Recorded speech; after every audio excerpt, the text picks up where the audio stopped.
Effectiveness of mindfulness-based relapse prevention in individuals with substance use disorders. A systematic review. This is written by Eduardo Ramadas, Magarado de Lima, Tanya Catino, Jessica Lopez, and Mana de Anges Dix. It's printed in Behavioral Sciences, published online 2021, October 11th, and then printed in the National Library of Medicine, National Institute of Health.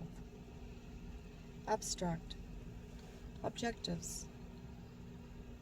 This systematic review aimed to understand the current state of the art about the effectiveness of mindfulness-based relapse prevention, MBRP, on individuals with substance use disorders, SUD, taking into account not only SUD variables, cravings, frequency of use, but also other relevant clinical variables. Example, anxiety and depressive symptoms and quality of life. Methods. A comprehensive search of electronic databases was conducted to identify studies that investigate MBRP interventions on individuals with SUD. Studies that met the inclusion criteria were synthesized and assessed using systematic review methods. Results. 13 studies were included in the present study. The methodological quality of the included studies was moderately strong. 9 studies, 69.2%, used the traditional 16-hour MBRP program. 6 studies, 46.1%, chose to use a co-intervention treatment ranging from the treatment as usual, TAU, to cognitive behavioral therapy. All but 1 study indicated that their interventions produced positive effects on at least one addiction outcome measure. None of the interventions were evaluated across different settings or populations. Conclusions. Despite some heterogeneity regarding the types of MBRP program used, results support the effectiveness of these interventions in the SUD population, especially in reducing cravings, decreasing the frequency of use, and improving depressive symptoms. Introduction. Substance use disorders, SUD, affect the lives of more than 35 million people worldwide, according to 2019 data from the United Nations Office on Drugs and Crime. A chronic disease, substance addiction is associated with a significant cost not only for the individual, but for society at large. It often starts with occasional substance use in a recreational context, followed by a progressive increase in frequency of use, as the desired effects are diminished by habituation. This process is mediated by genetic, developmental, and psychosocial factors that impact an individual's relative vulnerability to the development of an addiction. Although there are many types of SUD depending on the main substance of choice, with DSM-5 offering diagnosis for the abuse of alcohol, cannabis, hallucinogens, opioids, and even caffeine, among others. There are underlying mechanisms in addiction that appear to be common to all substances. Given the prevalence and manifest individual and socioeconomic consequences of substance addiction, there has been considerable effort by the scientific community to create and study effective treatments for SUD. Despite this, relapse rates remain incredibly high, with data suggesting that more than 2/3 of the individuals return to substance use within a year of treatment.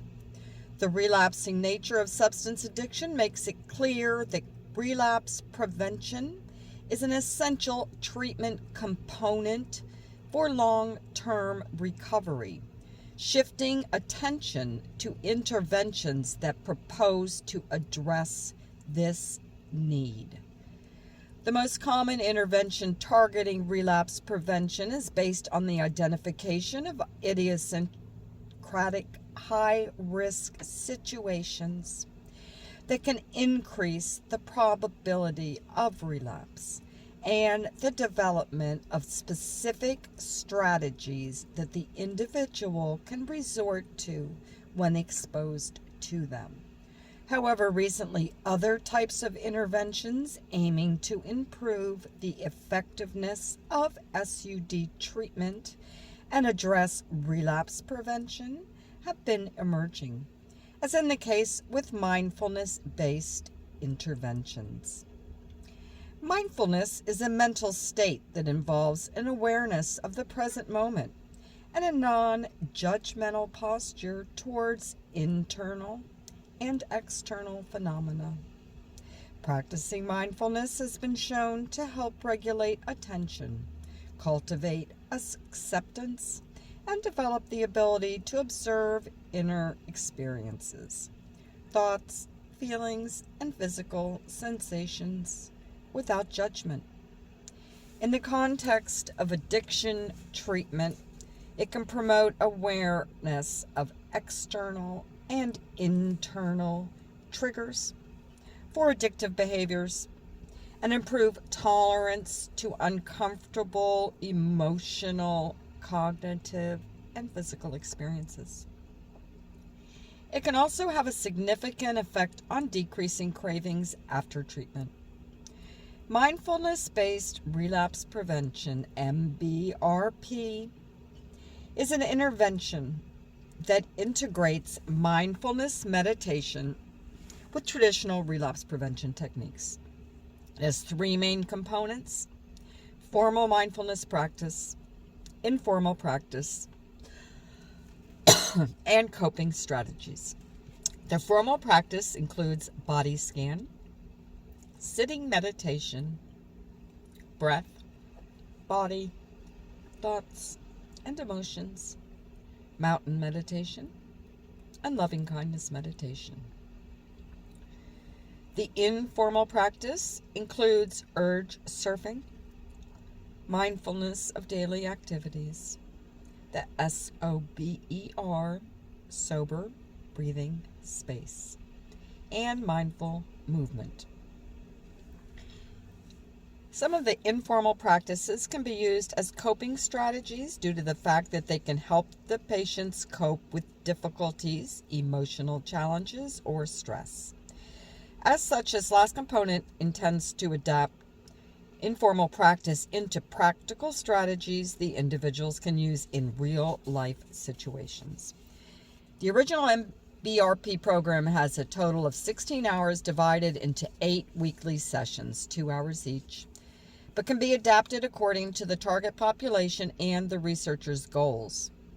The sessions include mindfulness practices and exercises that aim to increase the individual's awareness and internal, emotional, and cognitive and external situational cues related to substance use and help in the development of appropriate coping strategies. The first 3 sessions of the program focus on raising the individual's awareness of environmental triggers and reactions that may occur in response to them. The first session centers on the individual's habits that occur in autopilot mode. The second centers on increasing the awareness of triggers and cravings. And the third centers on the promotion of mindfulness practice in daily life. Sessions 4, 5, and 6 focus on mindfulness in the context of relapse prevention. The fourth session centers on the use of mindfulness in high-risk situations and the 5th session intends to teach acceptable and skillful action, and the 6th session centers on the concept of diffusion. That is, the ability to see thoughts only as thoughts and not as reflections of reality. Finally, the last 2 sessions focus on social and environmental factors and have the goal of guiding the application of what was learned to everyday life. The aim of this review was to evaluate the effectiveness of MBRP in individuals with SUD. Although the search conducted on the Web of Science and the Cochrane databases of systematic reviews reveal the existence of a systematic review meta-analysis looking at the same question, we considered that the interest of this topic as gathered in recent years justified another review. It is not only likely but probable that in the 4 years that have passed since Grant and others conducted their review, the new relevant studies have been added to the literature. Given the rapid growth of knowledge concerning this type of intervention, we also hope that more recent studies have taken into account some of the limitations found in their earlier counterparts. To better understand the effectiveness of MBRP in this population, we considered the following questions. 1. Do MBRP interventions lead to the significant improvements in SUD variables? Example, cravings, frequency of use, in individuals with SUD. 2. Do MBRP interventions lead to significant improvements in other relevant clinical variables? Example, anxiety, depression, quality of life, in individuals with SUD. 3. How do MBRP interventions compare to other evidence-based interventions for individuals with SUD? Data extraction and quality assessment. Data were extracted by 2 independent reviewers with emphasis on specific details related to the specificity of the population, the type of co-intervention used, and the type of comparer, the study design, and the relevant results underlying the objective and conducting question of the review. In order to minimize the risk of bias among the selected studies, the Joanna Briggs Institute checklist for randomized controlled trials was used for the critical analysis of the RCT included. For the analysis of the quasi-experimental studies, the checklist for quasi-experimental studies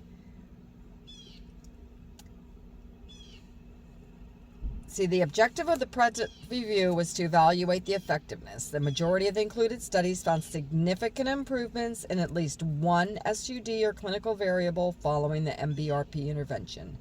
This was true not only for studies that used the original MBRP program, but for those that chose a modified version, different program length or session duration.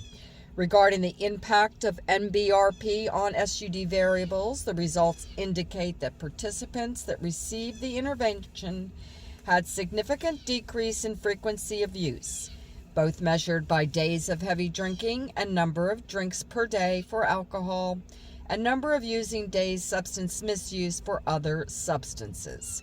This was also a significant decrease in cravings, desire to use, withdrawal symptoms, and probability of relapse.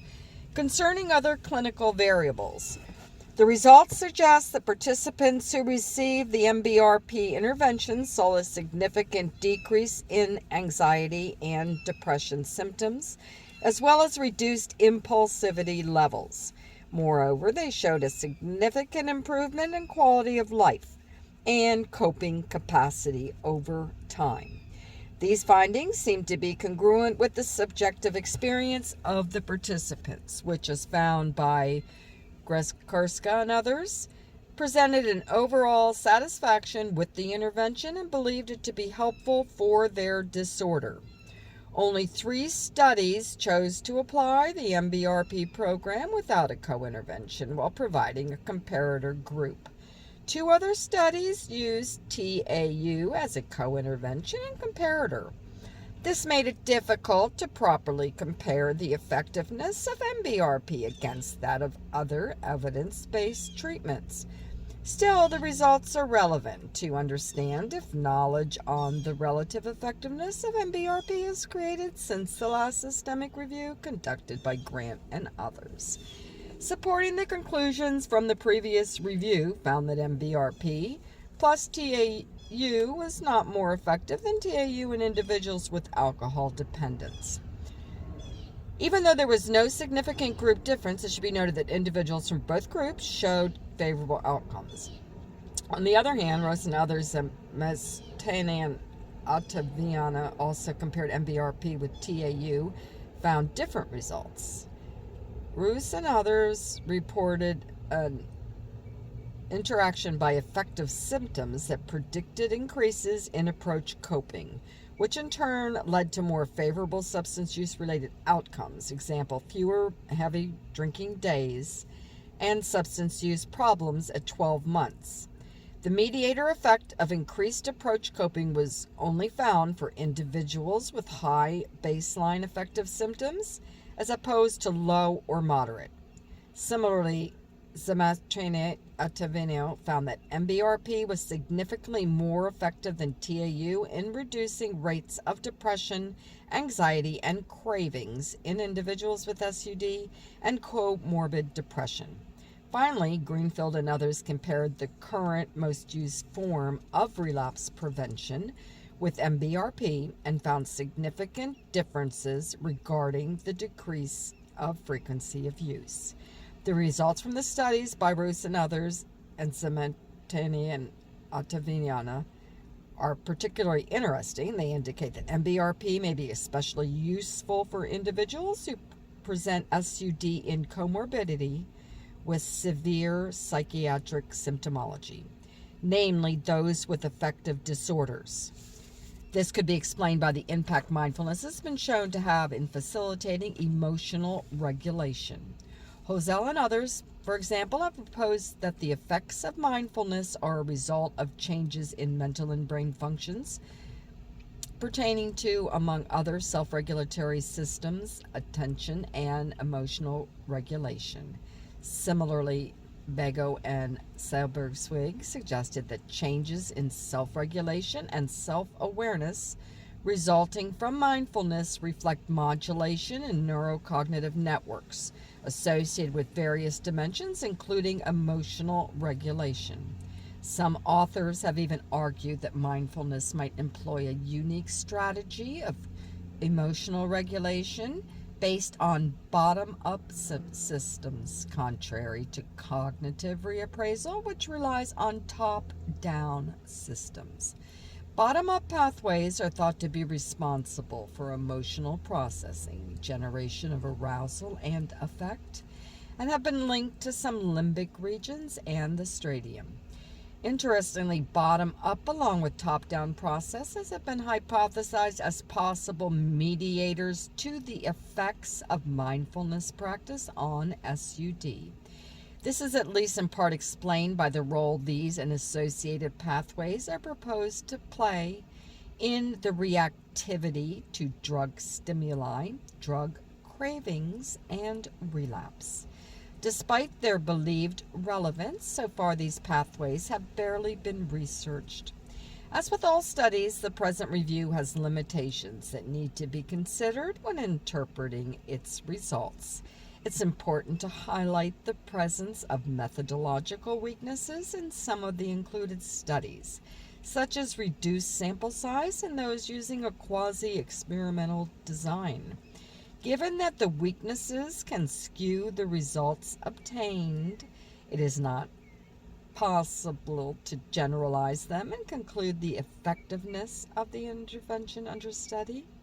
Another aspect to consider is the significant heterogeneity found between studies in relation to the main objectives, target population, and type of intervention, which invalidated the option of conducting a meta-analysis. Beyond the characteristics of the studies included, another limitation of the systematic review was the reduced number of databases used for the article's search. A broader search might have led to the discovery and inclusion of more studies, and as a result, a more complete account of the current state of the art about this subject matter. In conclusion, we believe the results of the present review indicate that MBRP has a significant positive impact on various substance use and clinical variables. Moreover, even though we could not properly evaluate the comparative effectiveness of MBRP in relation to other evidence-based treatments, the results suggest that this intervention may be of particular value to the treatment of individuals with SUD and comorbid psychiatric symptomology. Future studies should not only continue to investigate the effectiveness of MBRP in individuals with SUD, with and without psychiatric comorbidity, but also explore possible mediating variables that may allow for a better understanding of it.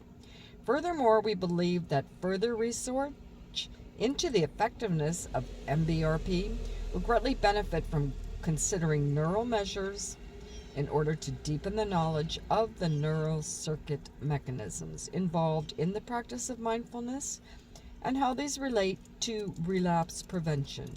There were few studies that considered neural responses in the results, with only one study of interest in this area.